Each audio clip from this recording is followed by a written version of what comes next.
Our next speaker for the evening, Dr.T.S.Kler, is one of India's leading cardiologists and electrophysiologists. Dr. Kler has contributed in a major way to several pioneering developments in the field of cardiology in India. His contributions have been particularly remarkable in developing the field of interventional cardiology that has revolutionized cardiac care and treatment. Dr. Kler was honored with the Padma Bhushan in 2005 by the Government of India for his achievements and contributions. Padma Bhushan Dr. Kler is currently working as chairman at the PSRI Heart Institute, New Delhi. He is also heading electrophysiology program at the same institute.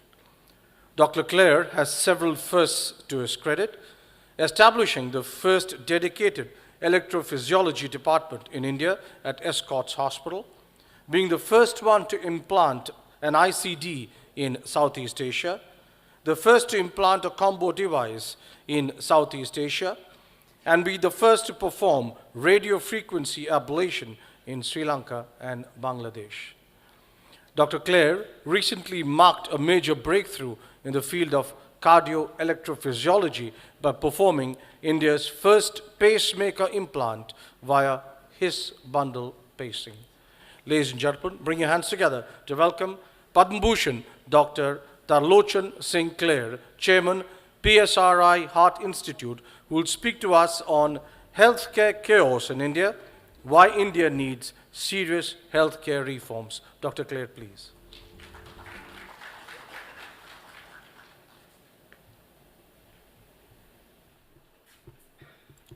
Well, thanks KK, I guess, and thanks Satya for inviting me to this place. It's a wonderful effort on the part of the pharma industry to do, first of all, to understand the chaos and maybe to do something for this chaos. Well, I think it's not only healthcare. There is a chaos in every field in medicine, in India, whatever field you select. So it is not easy to do anything like what you heard Mayank and Satya discussion. You have to be very, very committed, really from the core of your heart, to bring any change in this country. So healthcare is all about hospitals, doctors, medical tourism, insurance, telemedicine, and everything. But the chaos is that India ranks 143 out of 184 countries for the health-related sustainable development goals. With 17% of the world's population, India contributes disproportionately to the global burden of disease. Well, this is a SARC development goals. Out of the pocket expenditure, the National Survey Household Consumer Expenditure Survey gives the percentage share in the consumer expenditure of item. The percentage has increased from 5.3 in 1993 to 6.9 in 11-12 for rural areas and 4.6 to 5.5 in urban areas. The government expenditure is terrible. It's 1.5% of GDP in 2016 and 17, which is significantly very low as the world average of 5%. In fact, most of the developed countries, the GDP is at least 7 to 8 or 9% of GDP is spent on health. On the top of that, there is a budget releases from the central government are often said to be based on the fund absorptive capacity of the states, and because many state governments fail to use those allocated funds. So actually, released budgets are often much even less than the 1.5%. More so, these low absorptive capacities might simply reflect structural weaknesses in the healthcare system that need to be addressed with more resources and a different approach to provision and delivery of healthcare. Widespread poverty, as you heard before, social stratification, increasing income inequalities, rapid and very chaotic urbanization in our country, mounting environmental degradation, and unchecked marketing of harmful products such as junk foods are cumulatively burdening an already dysfunctional healthcare system of the country. Well, these are some of the statistics to show the comparison of the SAR countries, and it is disappointing to note that at even Nepal, Bangladesh, and Sri Lanka, they are better than India. The only countries who are worse than India is Afghanistan and maybe Pakistan, whether it is a infant mortality rate, whether it is the cumulative death rate. So that is something, it's very disappointing. See, this is again the healthcare indices. The infant mortality rate, again I told you, is 42.6%, for example, in India. And if you see the Sri Lanka, not able to say, it's 8.9, 8.9. So that's a lot of difference as compared to even our neighbors. So if you see the World Bank data, the lowest infant mortality rate is Iceland, 1.6. That means 1.6 out of 1,000 childbirths. Slovenia, Finland, and lowest mortality rates again, Finland 3, and average life expectancy. If you come to the average life expectancy, in fact, Monaco has the largest expectancy of 87.5 years. And if you go to Rwanda, like some of the African countries, the expectancy is 49 years. In India, many people believe कि जी उम्र तो लिखी हुई है भगवान ने. It is totally wrong. भगवान ने उम्र नहीं लिखी हुई. It is clear that countries and the societies where there is a better health structure and socio-economic status, the longevity of life is improved. So to give this feeling to people कि जी भगवान करता है is absolutely wrong according to me. The Bhagwan cannot be different in Rwanda and India. And that's what most of the religions teach, that Bhagwan is the same, which is understandable. This is again comparison of various countries, the GDP share versus the per capita spending. Again, India is not great if you see in these figures. The private sector healthcare accounts for almost now 74% of the country's total healthcare expenditure. Private sector share in hospital and hospital beds is estimated to be 74% and 40% of the beds. In 2014, more than 70% outpatient care, 72% rural and 79% in urban, and more than 60% inpatient care was in the private sector. Across India, these shares have remained largely static in the past decade. So we have to understand that healthcare provider now is mainly a private sector. These are some of the figures starting from 2009 onwards, and it's almost 78, 79% the role of the private sector. What is the health insurance? In financial year till September, gross direct premium income from the health insurance stood at 23.9% of overall gross direct premium income from non-life insurance segment. Gross healthcare insurance premium in month of September is stood at US 2.7 billion. Health insurance is gaining momentum in India, but still it is at a very low level as compared to the rest of the world. In 16, like less than 15% of Indian population is covered through some kind of health insurance. The sad fact is that in 2011-12, only 55 million Indians were estimated to have fallen into poverty because of the healthcare costs. Additional 3 million beds needed in India today to achieve the target of 3 per 1,000 beds by 2025. We need 1.54 million doctors and 2.4 million nurses required to meet the growing demand for the healthcare. Well, one thing is good, that Indian doctors and paramedicals are good.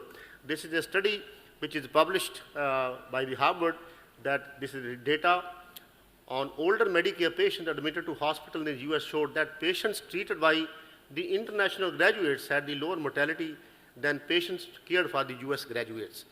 And majority of these doctors were from the Indian subcontinent. Now coming to the health education, the standard of medical colleges, it has gone down. Our doctors have done very well all over the globe. I have worked in Middle East, I have worked in UK, I have worked in the USA. Wherever you go, Indian doctors are respected, but this may not happen in the future. Why? Because the standard of government medical colleges is down, then there is almost 175 or 180 private medical colleges, where the selection of graduates, the students, is based on the donation. So the NEET, the common entrance examination is a very good idea, should have been done much before, but there are some important loopholes even in that. There is no upper limit to the fee charged by the private medical colleges, permission of domicile in a country where it is too easy to get a domicile in any state. Always there is a hanging sword on medical examination paper, some kind of leaks which you hear day in and day out. National health policy. Now this is 2017 national health policy of the government. The policy emphasizes its goal is attainment of the highest possible level of health and well-being for all ages through a preventive and promotive health care orientation in all the developed policies, and universal access to good quality health care services without anybody having to face the financial leadership, the hardship as a consequence. This would be achieved through increasing access, improving quality, and lowering the cost of the healthcare delivery. I don't know how much they will do, but this is what the policy says. Affordability, as the cost of the care increases, affordability as a distinct from equity requires emphasis. Catastrophic household healthcare expenditure defined as healthcare expenditure exceeding more than 10% of the total monthly consumption or 40% of monthly non-food consumption expenditure are unacceptable. Increased health expenditure by the government, the percentage of GDP has to go up, and people are demanding that it should go by at least 2.5% by 2025, which is also will be low. Now it is interesting to note that the first Boer Committee report in 1946, base of current health policy and system, recommended three-tiered healthcare system to provide preventive and curative health in rural and urban areas, placing health workers on the government payroll and limiting the need for private practitioners. It was meant to ensure access to primary care independent of individual socioeconomic conditions. Lack of capacity of public health system to provide access of quality care resulted in evolution of private health care.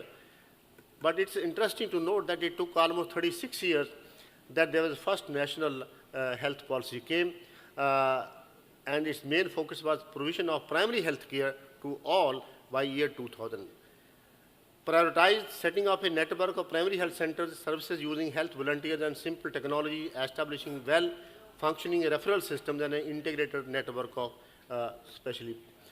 Then came the National Health Policy 2002. The objective of provision of health services to the general public through decentralization, use of private sector, and increasing public expenditure in healthcare. This was the first time that the role of private sector was realized. It is also emphasized on increasing the use of non-allopathic form of medicines.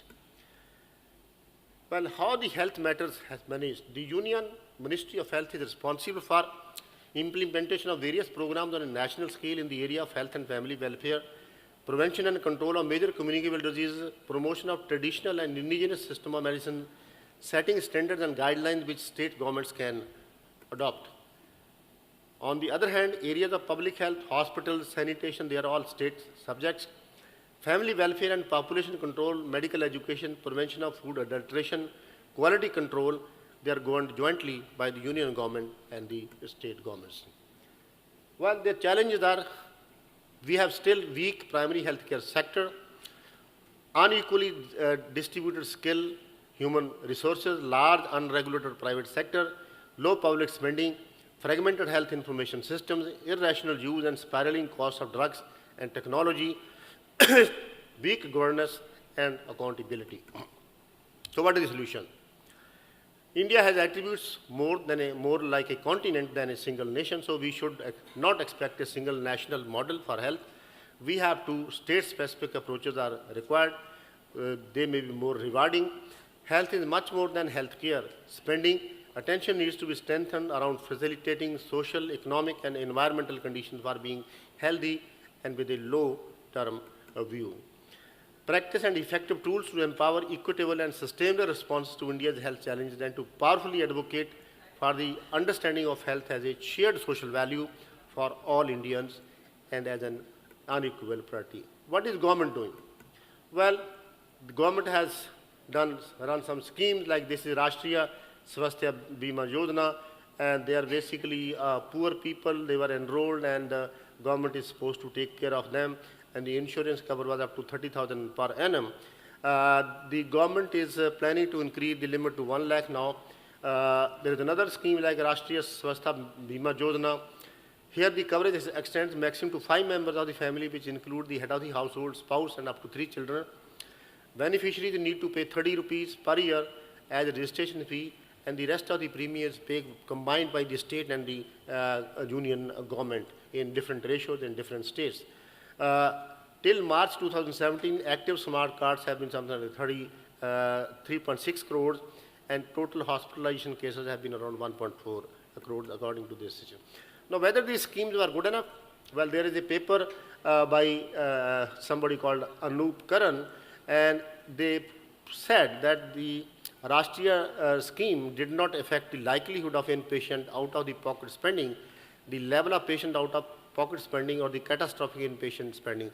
We also do not find any statistically significant effect of this scheme on the level of outpatient out-of-the-pocket expenditure and the probability of incurring outpatient expenditure. In contrast, the likelihood of incurring any out-of-the-pocket spending, in fact, increased by 30% due to the scheme, and was statistically very significant. Although out-of-the-pocket spending level did not change, the scheme raised household non-medical spending by 5%. So again, it is very doubtful that what the scheme did. The reasons are the burden of outpatient expenditure that accounted the bulk of the outpatient pocket healthcare spending is mostly unaffected, and utilization of the outpatient care may even have increased on account of this scheme. Relatively low coverage limit, 30,000 is no coverage of the scheme, may have some households to utilize hospital services beyond this cap, and it has a low enrollment. Well, state-run health insurance schemes are there. Some of the states, like in some cases, it has been useful, like Yashashamini scheme and Vajpayee Arogya Shri in Karnataka, Chief Minister Comprehensive Health Insurance Scheme in Tamil Nadu, Mukhya Mantri Amrutam in Gujarat, and many more such schemes for economically underprivileged are running with some success. The central government-run health insurance is like CGS. It provides comprehensive health service facilities for the central government employees, including domiciliary care, family welfare services, hospitalization, organization for the purchase, storage, distribution, and supply of medicine and health education to the beneficiaries. There's another employees scheme, insurance scheme. This is a multi-dimensional social security system tailored to provide socio-economic protection to worker population and their dependents. Existing wage limit for this coverage is 15,000 per month. This act is applicable to non-seasonal factories employing more than 10 persons, also applicable to shops, hotels, restaurants, and things of that nature. Now, what about the national health scheme? Like, this is a scheme in the USA, in the United Kingdom.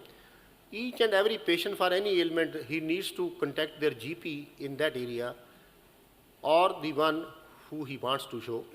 Once the GP feels the patient needs a specialist opinion, he may refer to a particular hospital and particular doctor. All charges of the treatment are borne by the National Health Service, which runs on tax money. It prevents unnecessary investigation and appropriate referral to specialists.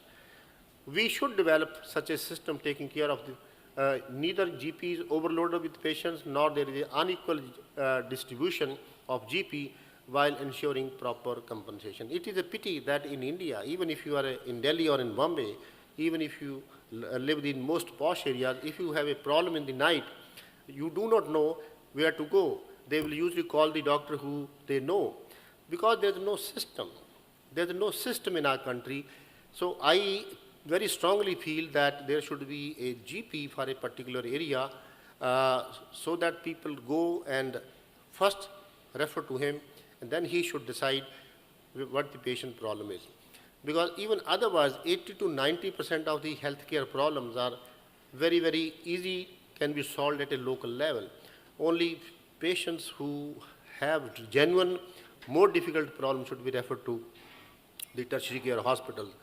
It's a pity like that hospital like Alney Institute of Medical Sciences, even people go there with minor pains and aches because there is no system. So the hospital is unnecessarily burdened with minutiae rather than doing anything worthwhile. Has breakthrough been done in anywhere in India? Is it all depressive or there is something positive also? Well, there is something positive. There is a program in Tamil Nadu which is called as STEMI. STEMI is ST elevation of myocardial infarction or acute heart attack. They have done very well. They developed this hub and spoke principle. The average handling time in this has been 3 minutes, response time 15 to 25 minutes, seen to the hospital transfer is 30 minutes. And there is a paper published on this program in American Journal of American Medical Association, JAMA. So the conclusion, the relevance is that hub and spoke model in South India improved STEMI care through greater use of PCI and may improve one-year mortality. This model may serve as an example for developing STEMI systems of care in other low to middle income countries. In fact, some of the countries from Africa, they have tried to emulate this system. So the implementation of STEMI India model of care produced an absolute mortality reduction of 4% and an absolute MACE reduction of 5.5%. That's a good news, at least. The World Heart Federation in 2016 has recommended the STEMI India model as ideal for low and in middle income countries. Well, you know, I think I don't want to go into details, but this scheme has many positives, and it has been proven that there are definitely lives saved with very little money because of the scheme. Well, the ignored fact is that there is the absence of political will to give primacy to health in India's development agenda, and a belief that economic growth itself will lead to sufficient health gains. This has been a great sad story for our country. Apart from the Andhra Pradesh elections pre-2007, in which healthcare had a prominent role, campaigns rarely see health-related issues being championed by political parties in their manifestos. The manifestos say who should eat beef and who should not eat beef, or those things that seem more important in this country rather than the real issues which we are facing. Well, there is an example in the literature that in 2012, Mr. Joko, who was the governor of Jakarta, he launched a very popular healthcare reforms in the capital, and after 2 years, because of the reforms, he was elected the president of the country. If health becomes a populist cause in India rather than a political inconvenience, which is today, then the country might finally be liberated to achieve health outcomes commensurate with its economic and technical achievements. Even health ministry in India is considered less important. You know, nobody wants to become health minister. So what are my suggestions? I think government should make medical education more effective by de-reservation. I call it de-reservation. Government has done, you know, demonetization, but I think we need to really do in healthcare de-reservation. I don't understand why people of this country want to be treated by those people who are not good enough. I mean, this is a pity. Government should focus on primary health care and health education, leaving tertiary care to private sector. Public-private partnership model can be effective in many situations in improving the healthcare scenario. Massive educational programs need to be developed and implemented for primary prevention. The government should do a lot on primary prevention.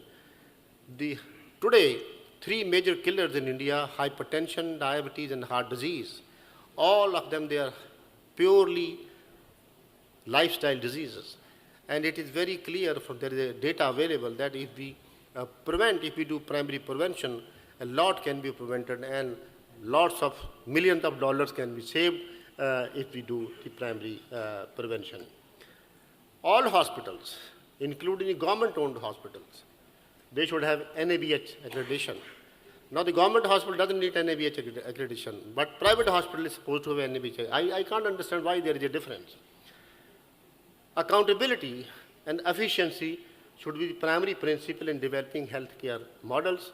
Health insurance should be made mandatory by the government for every citizen of this nation. It is a pity that you cannot drive a car without taking insurance, but you can dance in the middle of a road without taking insurance. So that means the human value has no importance. But I feel that the The people who can afford themselves, they should pay the premium themselves. Government or the employee should pay for themselves, or some kind of combination. But people who are below poverty line, the government should pay the premium. There's no need to treat them free. If there is insurance for everybody, then at least some treatment will be done for everybody. But in the end, I will say that we need to really prevention of the lifestyle diseases by proper challenging the risk factors, particularly smoking, treatment of diabetes. The nation doesn't exercise. Less than 10%, 8% of the people exercise in this country. I think we need to develop and educate our public to do primary prevention. Thank you very much for your kind attention.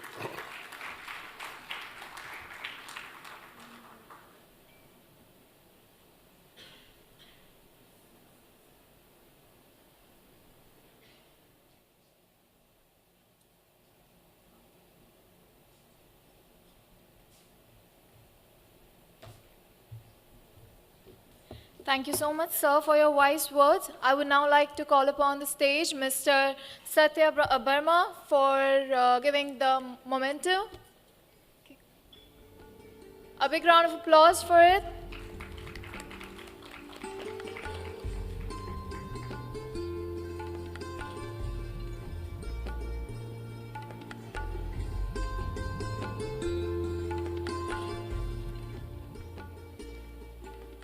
Thank you, sir.